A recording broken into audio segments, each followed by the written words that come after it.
Politik etis adalah kebijakan yang dikeluarkan pemerintahan kolonial Hindia Belanda sejak 17 September 1901. Politik etis disebut pula sebagai politik balas budi. Politik etis berfokus kepada desentralisasi politik, kesejahteraan rakyat, dan efisiensi. Terkait isinya terdapat 3 program utama, yakni irigasi, edukasi, dan emigrasi. Maka sejak pidato Ratu Wilhelmina pada penobatannya sebagai Ratu Belanda 1901 tentang politik etis atau balas budi terhadap seluruh wilayah jajahan Belanda, maka kesempatan bersekolah mulai terbuka bagi pribumi kebanyakan. Mulai 1903, ELS atau Europeans Large School atau sekolah rendah atau dasar dengan pengantar bahasa Belanda yang semula hanya eksklusif bagi orang Eropa mulai dibuka bagi orang Tionghoa dan pribumi anak penguasa saja. Mulai tahun 1907, sekolah dasar yang ditempuh selama 7 tahun itu ada 3 jenis berdasarkan ras. Yang pertama adalah ELS yang didirikan oleh Belanda pada tahun 1903 yang awalnya khusus untuk keturunan Eropa, mulai tahun 1907 menerima anak-anak Indonesia atau pribumi yang orang tuanya berpangkat tinggi, misalnya anak bupati. ELS menempati area SMP Negeri 2 Jalan Panembahan Senopati atau Sekolah Kidologi dan di Jalan Ungaran, Kota Baru. Guru-gurunya adalah orang-orang Belanda dengan bahasa pengantar bahasa Belanda. Satu dari sekian anak pribumi beruntung yang sempat mencicipi bangku sekolah di ELS adalah pahlawan nasional Gatot Subroto. Namun sebuah perkelahian dengan anak residen Banyumas membuatnya harus ditendang dari sekolah itu. Gatot pun akhirnya hanya jadi lulusan HIS. Sekolah dasar yang kedua adalah HCS atau Hollands Chinese School untuk keturunan Tionghoa. Sekolah khusus bagi anak-anak Cina yang tidak mendapat tempat di sekolah pemerintah. Sekolah HCS pertama kali didirikan pemerintahan Belanda di Kampung Gandean pada tahun 1912. Sekarang SMP Negeri 3 Jogja. Ada 4 buah sekolah HCS di Jogja, yaitu HCS Gubermen di Gandean, HCS Sending Protestan di Gemblaan didirikan tahun 1917, sekarang SMP Bob Kri 1, HCS Nasional atau HCS Mayor Yap Hong Sing didirikan tahun 1921 dan HCS Katolik yang didirikan tahun 1934. Sekolah dasar yang ketiga adalah HIS, Hollands Indies School untuk pribumi yang mampu. Di Jogja, HIS berada di lokasi yang sekarang dipakai SD Pujo Kusuman. Kemudian HIS yang menempati gedung SMP Negeri 6 Jedes dan HIS Midde Bitsbel di Bintaran dan Kintelan tahun 1909.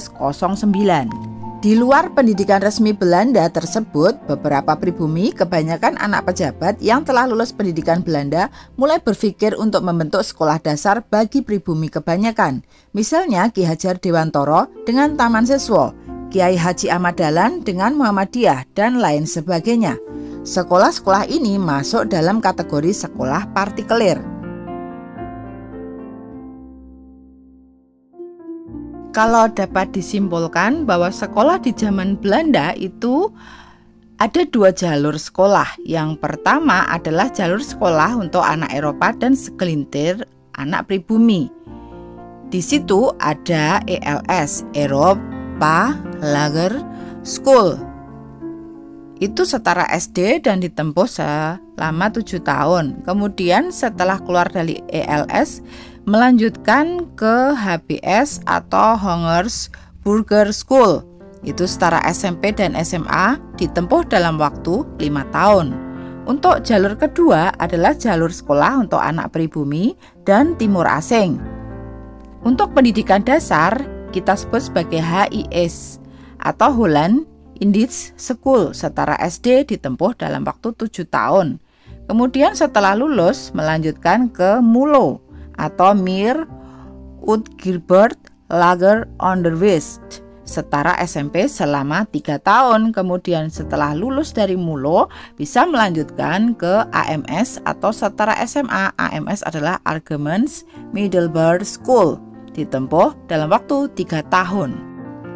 Di Jogja, AMS berlokasi di Jalan Yosudarso, sekarang adalah SMA Negeri 3 Padmanaba.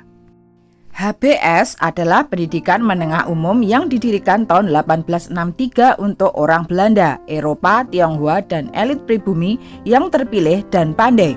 Salah satu tokoh penting yang sempat bersekolah di HBS adalah Soekarno, sekolah HBS di Surabaya. Setelah lulus masing-masing, itu mereka bisa bekerja, baik menjadi pegawai swasta, negeri, atau masuk militer. Yang kedua, bisa melanjutkan sekolah di Hindia. Untuk anak-anak yang melanjutkan sekolah di Hindia, di sini ada sekolah tinggi kedokteran bernama School tot Opleiding van Indisch Artsen atau disingkat Stovia, yang dikenal juga sebagai Sekolah Dokter Jawa di Kuitang yang kemudian berubah jadi Ginskudik Hoog School di Salemba. Selain sekolah kedokteran, di Betawi ada sekolah hukum bernama Rechtshoek School yang lokasinya kini ditempati kantor Kementerian Pertahanan. Kampus hukum dan kedokteran kolonial itu belakangan menjadi fakultas-fakultas dari Universitas Indonesia. Ada juga sekolah pertanian atau Landbouw School di Bogor yang belakangan jadi Institut Pertanian Bogor atau IPB. Di bidang teknik ada Teknik Hogeschool di Bandung yang sekarang adalah Institut Teknologi Bandung atau ITB.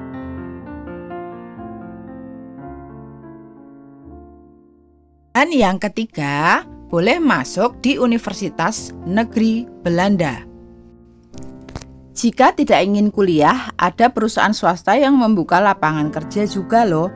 Jangankan lulusan HBS dan AMS, lulusan MULO, bahkan mereka yang berijazah hanya ELS atau HIS pun tak akan jadi kuli panggul.